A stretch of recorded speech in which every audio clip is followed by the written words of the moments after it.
Muito boa noite a você que acompanha a Canção Nova no Brasil e em tantas partes do mundo. Estamos chegando ao vivo aqui no programa Além da Notícia com um tema de atualidade. Como sempre, você já sabe, então muito obrigado por nos acolher, nos receber aí na sua casa e nos ajude divulgando agora este programa. Avisa outras pessoas aí para acompanhar também o tema. Tenho certeza que você vai gostar. Vamos falar agora sobre as novas regras eleitorais, ou a nova lei eleitoral que foi recentemente alterada pelo Congresso Nacional. Alguns pontos dela vetados, depois de sancionada pelo presidente Bolsonaro, e até semana que vem espera-se a análise pelo Congresso dos vetos do presidente da República. Mas já temos uma nova lei eleitoral para as eleições municipais do ano que vem. E vamos conhecer aqui os principais pontos dela. Aliás, já peço a você que acompanhe este VT de abertura. Faltando quase um ano para as eleições municipais, marcada para o dia 4 de outubro de 2020, os congressistas aprovaram em setembro algumas mudanças eleitorais que podem diminuir obrigações, controles e punições para candidatos e partidos. Algumas das novas regras regulamentam a cobrança de multas eleitorais e prevê o pagamento de advogados com recursos do fundo partidário. O projeto foi sancionado pelo presidente Jair Bolsonaro no dia 27 de setembro, mas teve alguns pontos vetados que ainda podem ser derrubados pelo Congresso Nacional. Enfim, o que mudou de fato? E qual será o impacto dessas novas regras eleitorais na vida dos eleitores?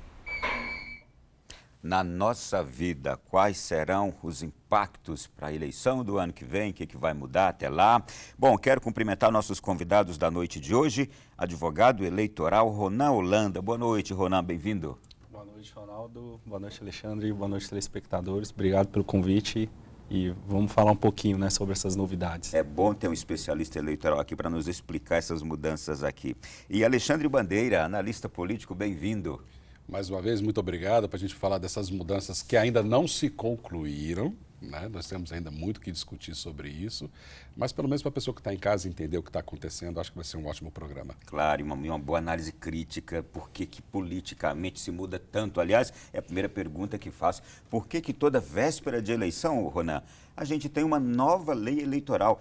Foi assim 14, foi assim 16, 18 e agora para 20 nós já temos aí mudança novamente. É uma insaciedade da classe política? O que é isso? A gente, todo o ciclo eleitoral, novas experiências são adquiridas, Imagino eu que na cabeça dos nossos políticos, dos nossos congressistas, se faz necessário uma atualização de alguns pontos, de experiências que tenham sido vividas em outras eleições. Especificamente nesse ano a gente vai discutir isso, a gente tem muitas alterações voltadas ao partido político. A estratégia de campanha em si ela foi muito pouco modificada. A gente vai falar um pouco sobre isso, obviamente. Mas a ideia é essa, e principalmente a data que a gente tem. A gente está falando de eleições, e eleições que vão acontecer exatamente daqui a 1 ano e 2 horas, seria o dia das eleições. Então, esse é o prazo limite, na perspectiva da nossa Constituição atual, de que alterações para as eleições precisam ser feitas. Então, era essa semana agora ou nunca. Se falou em prazo limite, não seria também até hoje o prazo máximo para o Congresso analisar os vetos do presidente? Os vetos, amanhã vai ser o prazo limite. Uhum. A gente leva em consideração sempre o critério constitucional, que as eleições elas acontecem no primeiro domingo do mês de outubro. Ano que vem, o primeiro domingo vai ser dia 4, você puxa um ano para trás, amanhã, dia 4, é o último dia em que os vetos que tenham relação com as eleições, com as regras da campanha em si, sejam alteradas. Muito bem. Alexandre Bandeira, eu faço aqui a mesma pergunta. Politicamente, por que todo ano, véspera de eleição, os políticos mudam a lei? A lei eleitoral ela é a lei da ocasião. De acordo com o ambiente se transforma a lei eleitoral. A gente não vê isso em outros códigos, já conversamos sobre isso, da questão do Código Civil, Criminal, Administrativo, A gente tem outros corolários de leis que não são tão mutáveis quanto a questão da lei eleitoral. Ela sofre com as intempéries do momento, do cenário político da ocasião, E em cima disso, a gente tem que se acostumar a sempre ver a cada 2 anos uma nova reforma, e isso não vai tender a acabar em 2020, 2022, não começou em 2014, isso vem desde que a gente começou a fazer eleição no Brasil, né? Então, a gente tem que entender e tentar compreender qual é a regra do jogo, porque isso não é claro nem para o eleitor, não está claro para a classe política, também não é claro para a Justiça Eleitoral, que vai se pronunciar sobre esse tema através das resoluções, e aí não tem anualidade, né? Então, eu acho que isso é muito ruim para o processo democrático brasileiro, a gente não ter uma cristalização de regras, calendários e participantes desse jogo. Alguns diriam assim, é a lei da conveniência, mas não sou eu que vou dizer, tá bom? Mas vamos lá. A gente tem aqui alguns dados sobre esta nova lei eleitoral. E temos também aqui dados dos vetos do presidente. Olha, por exemplo, foram vetados itens que poderiam trazer brecha aqui para os parlamentares aumentarem o valor do dinheiro público destinado às campanhas eleitorais. E aqui a gente lembra o seguinte: na eleição do ano passado, presidencial, aquela eleição maior dos estados, deputados, senadores e tal, a verba tinha sido destinada a 1.720 bilhões de reais. E agora há uma grande luta para se chegar a 2 bilhões e meio, 2 bilhões e 700. Todavia, isso não ficou ainda definido, acertado. Como é que vai ser definido esse valor aqui, Ronan? Desculpa. O veto foi justamente para não possibilitar a alteração desse valor fora da lei orçamentária. Existe uma cifra orçamentária designada para esse fim, né? Ou seja, designada para que seja gasto com um fundo eleitoral, levando em consideração, Ronaldo, que esse fundo eleitoral foi criado a partir da necessidade que se expôs, né, no Brasil, de não permitir que empresas participassem do pleito eleitoral. Então, vou até pedir uma avaliação já sobre isso, se está funcionando, se é o melhor. Isso. Então, dado, né, esse fato de empresas não poderem, essa justificativa, né, de empresas não poderem participar do pleito eleitoral, como vinham participando por questões de lava-jato, né, de investigações ligadas à corrupção, criou-se o fundo eleitoral. Me parece que na distribuição, né, o acompanhamento de alguns candidatos e de partidos, na distribuição, muitos partidos reclamaram muito de como foi feita essa distribuição e principalmente que não conseguiam capilarizar bem esses recursos. Essa é uma justificativa dos partidos. Agora, uma justificativa da cidadania. Muito dinheiro, às vezes, não é o suficiente para se ter uma campanha efetiva ou eficaz, né? A gente até vinha conversando ali com o Alexandre, existem 2 modificações bastante importantes, né, nessa reforma. A volta da questão da TV e do rádio e uma outra ligada a impulsionamento de material em internet. Então você vê que são 2 mundos que até parecem desconectados, mas que isoladamente não resolvem o problema de campanha. Então, particularmente, não sei se o aumento, né, desse valor era necessário, mas a justificativa para o veto foi justamente essa. O valor não pode ser modificado por uma lei de alteração da reforma eleitoral, tendo em conta que o valor tem que estar indicado na legislação orçamentária. Me parece coerente, mas o que você acha, Alexandre? Acho que a gente tem que entender que isso é recurso público, né? E recurso público é dinheiro do contribuinte, dinheiro de todo mundo, né? Mas a gente tem que entender que a partir do momento em que não foi nem a classe política, foi o judiciário que vedou a participação de empresas dentro do processo eleitoral através da doação de recursos, né? A gente tem que entender, e a população precisa entender, que alguém precisa pagar essa conta, porque a campanha eleitoral ela também não é gratuita, né? Você não faz uma boa campanha eleitoral, você não faz uma boa discussão sobre a democracia brasileira se você não tiver uma boa campanha, né? Então, logicamente, qual é a discussão hoje? Né?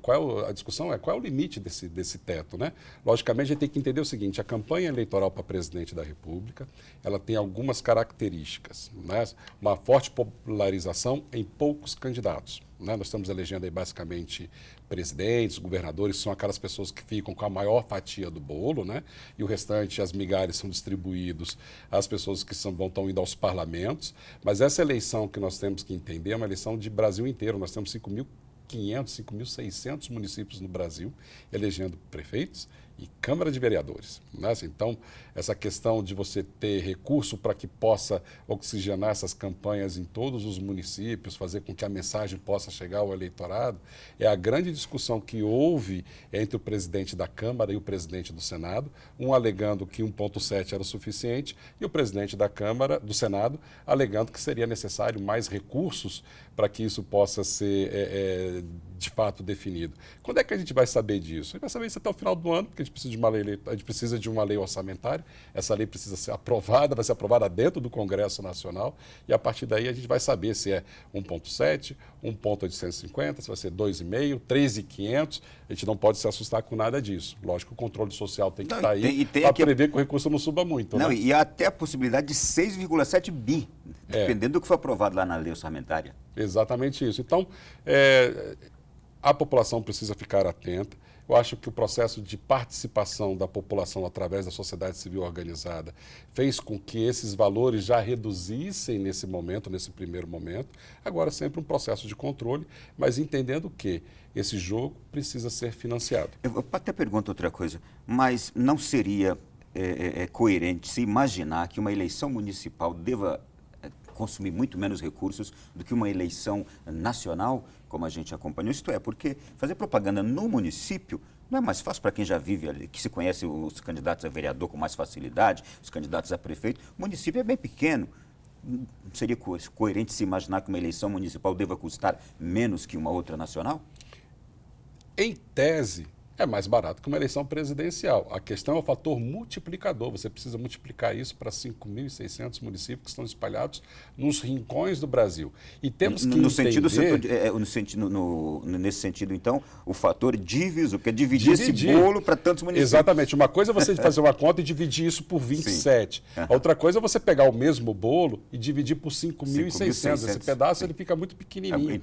E temos que entender que nós temos uma faixa de municípios, acima de 200 mil habitantes, capitais principalmente, né? Onde você tem aí eleições que elas beiram quase a qualidade e a necessidade de uma eleição para governador, como São Paulo, por exemplo. Vocês dois já tocaram aqui sobre a primeira experiência de uma eleição custeada pelo dinheiro público. Ronan, na sua avaliação, a experiência, de fato, é a que deve prevalecer? O dinheiro público bancando e impedindo-se, por exemplo, as empresas que foram a grande causa de mensalão, de lava-jato, essas coisas? Eu acho que é um critério importante, ético, é um critério muito importante, ético, principalmente porque vamos pensar no direito, né, aquele palpável. A pessoa jurídica é uma ficção, para o direito é uma ficção. O que acontece? A pessoa jurídica, ela pode ser uma, e quem está aqui embaixo dela pode ficar variando o quanto quiser. Então, por exemplo, eu contratei pessoa jurídica Canção Nova. A pessoa jurídica Canção Nova pode ter 500 anos, ninguém vive 500 anos. Ela está sendo controlada por alguém. E esse alguém é quem vai votar. Por isso que me parece um critério mais lógico e mais ético que a pessoa física participe. E é o que a gente precisa, é que a pessoa física participe. Eu chego a dizer que a gente colocasse 10 bilhões nessas eleições e que fosse dinheiro público, mas que fizessem as pessoas entenderem a necessidade de participar da política, que elas dessem valor à política. Esse dinheiro seria bem gasto. E que as levasse às escolhas mais corretas, não é? Pois não. Porque continua tendo ainda privilégio aqueles mais conhecidos, aqueles que estão mais aparecendo o tempo inteirinho, e a gente se vê sempre às vésperas das eleições com aquela dúvida cruel. Meu Deus, quem que eu voto, nesse ou naquele? E considera os dois igualmente ruins, não é? Terrível isso. Mas vamos lá. Foi o primeiro bloco do nosso programa de hoje. Você pode participar. Você de casa pode participar conosco. Tá vendo aí aparecer agora o nosso número de WhatsApp? Vai aparecer, olha, DDD 61 3363 4729. É o nosso número de WhatsApp Business. Pode adicionar e já mandar mensagem para cá. Dúvida, sugestão, qualquer comentário que você queira fazer, já mande a partir de agora. 61 3363 4729. Primeiro intervalo, a gente volta já.